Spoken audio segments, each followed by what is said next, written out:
Hello l'équipe, j'espère que tu vas bien, moi ça va super. Écoute, je suis super content de te retrouver aujourd'hui pour une nouvelle vidéo. Comme on a l'habitude, le fameux top 5 du mois de novembre cette fois-ci. Donc un top 5 que je choisis personnellement et que j'utilise aussi pour mes propres investissements en DCA, c'est-à-dire tout simplement mes investissements que je fais de façon hebdomadaire. Aujourd'hui, pour changer un petit peu d'habitude, je vais te présenter une bonne partie des cryptos avec une plus faible capitalisation qui te permettra d'essayer de regarder de nouveaux projets qui peuvent être intéressants, dont je n'ai pas encore parlé non plus sur la chaîne, et qui pourront avoir de belles évolutions sur les années à venir, sur les prochains bull runs, surtout si justement tu commences à t'y intéresser aujourd'hui. En tout cas, comme d'habitude, n'oublie pas que je ne suis pas conseiller en investissement financier, je suis juste un gars dans son bureau qui te partage ses bons plans et ses découvertes, donc prends du recul par rapport à tout ce que je te dis, n'hésite pas à continuer à faire tes recherches, puisque tu le sais bien, on n'est jamais mieux servi que par soi-même. En tout cas, avant de commencer, n'hésite pas à me mettre ton meilleur coins bleu, ça me ferait extrêmement plaisir, et à t'abonner sur cette chaîne pour le soutien. En ce moment, mon rythme, je pense que tu le connais maintenant, c'est une vidéo top 5 crypto par mois, plus tous les shorts que je peux te mettre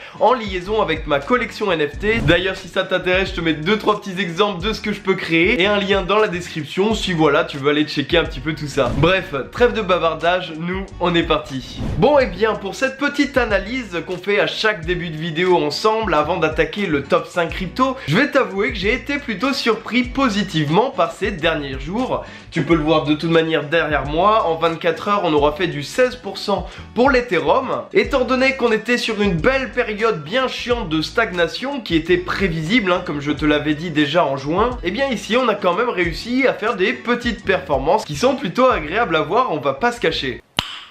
Nice. Côté Fear and Greed, pour les non habitués, c'est tout simplement la confiance des investisseurs envers le marché des cryptos. On est sur un score de 33 sur 100 avec une globalité moyenne de peur. Donc c'est plutôt positif en sachant que tous les derniers mois, on était dans une extrême peur. Aujourd'hui, ce n'est plus le cas, on n'est plus dans les alentours de 18-20 en termes de score. On est quand même à 33 sans prendre en compte la journée d'aujourd'hui puisque les scores de Fear and Greed s'actualisent à chaque fois tous les 24 heures et donc en général tu as le score de la veille, donc demain à mon avis on pourra même avoir un score un peu plus élevé, ce qui est plutôt positif et ce qui permet de prendre un petit peu de recul aussi du fait qu'avoir un score de confiance qui augmente malgré le fait qu'on soit à peine à 21 000 $ du Bitcoin, ça montre que les investisseurs ont commencé à s'habituer à ce nouveau prix des cryptos et que la peur globale peut-être commence à partir au fur et à mesure. Attention tout de même, tu n'es pas sans le savoir, nous sommes en train de commencer une récession, la crise peut nous tomber sur le nez sur 2023 par exemple, et le marché des crypto-monnaies malheureusement, comme on a une vision d'investissement risqué,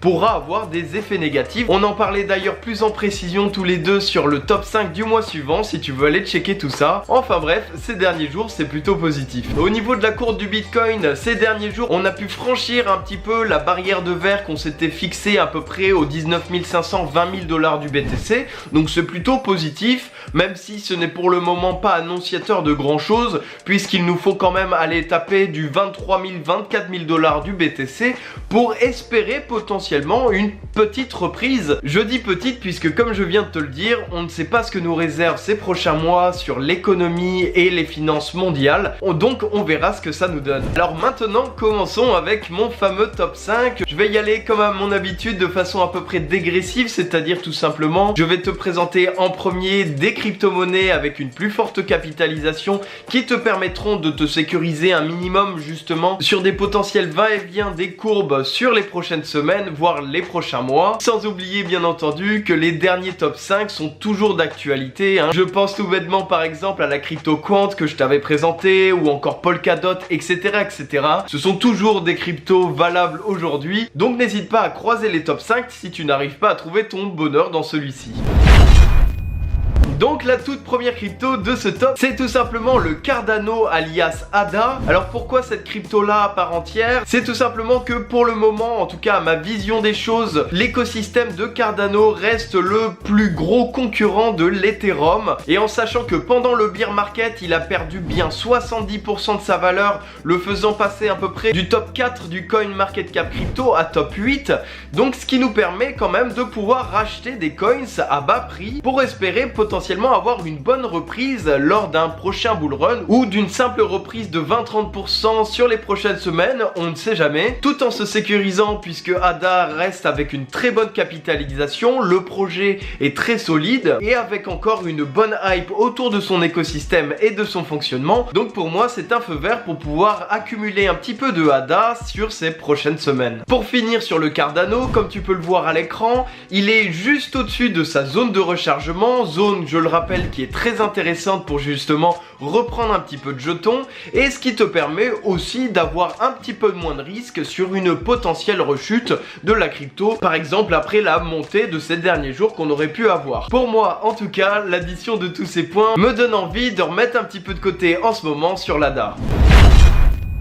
La deuxième crypto que j'ai à te présenter, c'est tout simplement Avax, Avalanche. Ça faisait un petit peu de temps que j'en avais pas parlé sur la chaîne. L'écosystème d'Avax est extrêmement intéressant, tout en étant dans le top 20, top 15 du CoinMarketCap crypto, ce qui te permet encore une fois de te sécuriser un minimum par rapport aux prochaines cryptos que je vais te présenter qui seront du coup plus risquées. L'avantage aussi sur l'Avax, tout comme l'ADA, c'est qu'on est juste au-dessus de sa zone de rechargement, donc on peut aller chercher une belle amplitude positive sur justement les prochaines périodes, tout en ayant un prix très intéressant, surtout quand on prend une prise de recul vis-à-vis du prix qu'il avait pu toucher sur ces derniers mois. Si je regarde un petit peu son maximum, dis-toi, il était à 150 $ et aujourd'hui il est à 17 $, donc un beau x10 si on retrouve son ATH. Encore une fois, je préfère le répéter, bien entendu qu'on ne va pas aller taper un nouvel ATH sur les prochaines semaines, prochains mois. Pour moi c'est totalement illogique au vu de l'ambiance internationale, mais en tout cas on va pas se cacher que si la crise est terminé, qu'on se reprend un bull run, même si c'est dans 3-4 ans, du x10 sur 3-4 années, je pense qu'on est quand même sur un investissement extrêmement intéressant.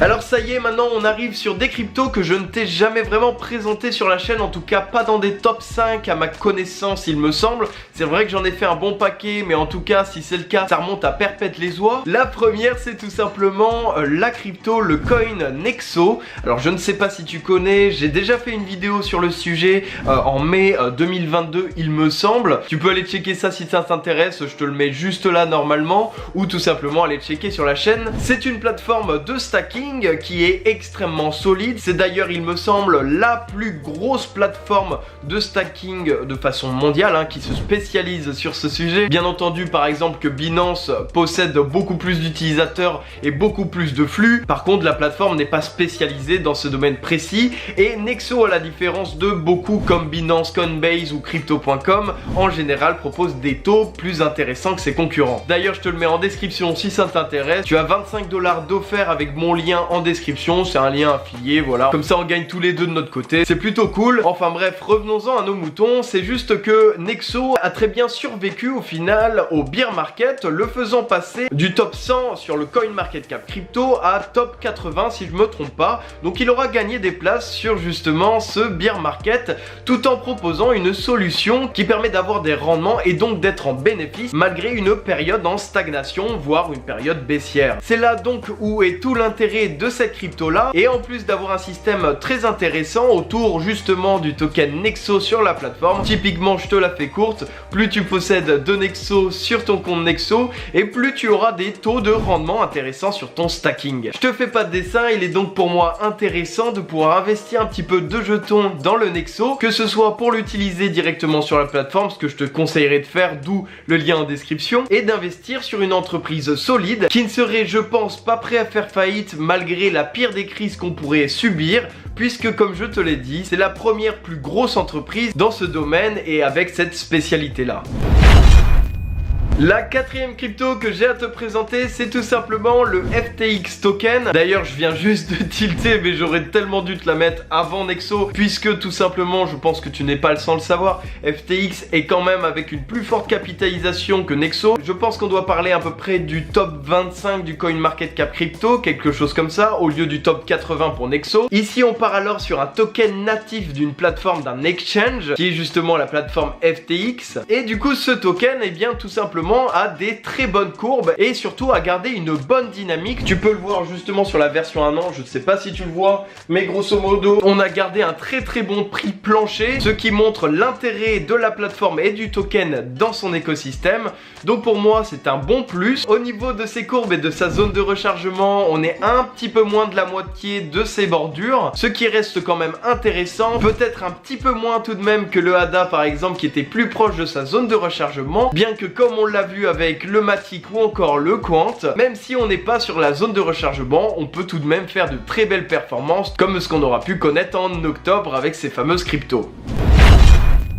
La toute dernière crypto que j'ai à te présenter, et celle-là j'en suis sûr je ne t'en ai jamais parlé sur la chaîne, c'est tout simplement l'Oasis Network alias Rose, qui est une crypto de confidentialité sur l'écosystème, la blockchain Atom, que je pense, tu n'es pas sans le savoir, que j'affectionne déjà particulièrement. Aujourd'hui il est tout juste au-dessus du top 100 du CoinMarketCap crypto, donc un coin quand même plus volatile, avec moins de sécurité, mais qui peut avoir de très belles performances, surtout que tu le sais bien, la confidentialité c'est un enjeu majeur justement dans la blockchain et surtout sur un écosystème d'avenir comme celui de Cosmos. Malheureusement je ne peux pas te montrer le graphique avec la zone de rechargement puisque le logiciel payant que j'utilise et que je te partage à chaque fois dans mes vidéos ne donne la possibilité que de mettre en avant justement des cryptos en dessous du top 100 du CoinMarketCap crypto, donc je ne peux pas te donner de graphique avec justement cette fameuse zone. Outre ce fait là, en termes d'analyse technique, on est quand même sur une grosse stagnation en ce moment puisque les plus petites cryptos sont celles, ce qui est logique, qui ont le plus perdu justement pendant le bear market dû à leur faible capitalisation et le fait qu'on les mette dans les familles d'investissement très risquées, ce qui est totalement logique,